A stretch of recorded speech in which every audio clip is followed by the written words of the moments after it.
રાજકોટ લોકસભા ભાજપના ઉમેદવાર પુરુષોત્તમ રૂપાલાની ટિકિટ પરત ખેંચવાની માંગને લઈ આજે ક્ષત્રિય સમાજનું એક વિશાળ સંમેલન થવા જઈ રહ્યું છે।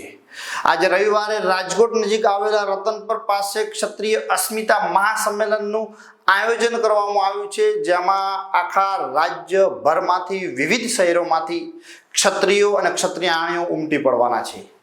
તેમના માટે ક્ષત્રિય સમાજે ખૂબ માઇક્રો પ્લાનિંગ કરી અને મોટી સંખ્યામાં વધારેમાં વધારે લોકો તે સ્થળ અને તે સંમેલનમાં પહોંચે તેવી વ્યવસ્થા પણ કરવામાં આવી છે।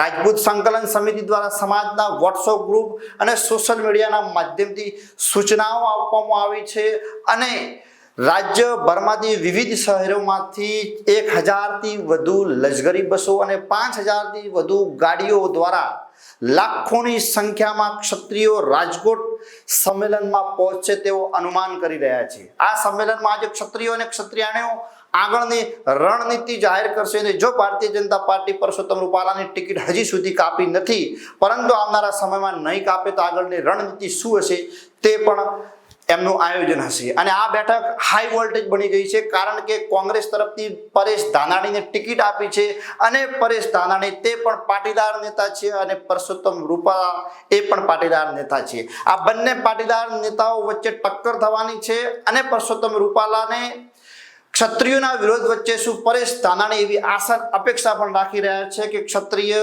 મહાસંમેલનમાં આજે પરેશ ધાનાણીને ટેકો જાહેર અને સમર્થન જાહેર પણ કરશે તેવું એમની આશા છે। પરંતુ આ આશા કેટલી જીવંત રહેશે તે આજનું આ સંમેલન બતાવશે। તેની સાથે જ આ બેઠક એટલા માટે પણ હાઈ વોલ્ટેજ બેઠક ગણાય છે, કારણ કે 2 દશક પહેલા અમરેલી વિધાનસભા સીટ ઉપરથી પુરુષોત્તમ રૂપાલા અને પરેશ ધાનાણી વચ્ચે ટક્કર થઈ હતી અને તેમાં જીત મેળવી હતી પરેશ ધાનાણી અને હારનો સ્વાદ ચાખવો પડ્યો હતો પુરુષોત્તમ રૂપાલાને।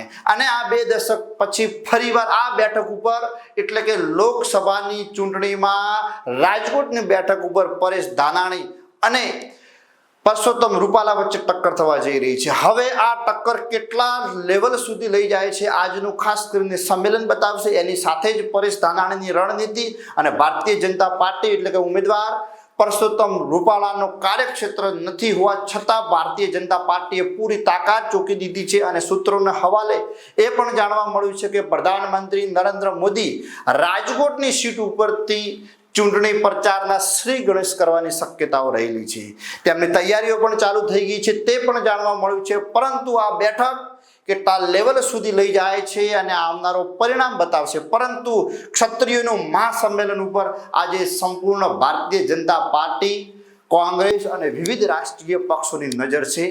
શું થશે આગળની રણનીતિ આ સંમેલનમાં આપણે જોઈશું। નમસ્તે।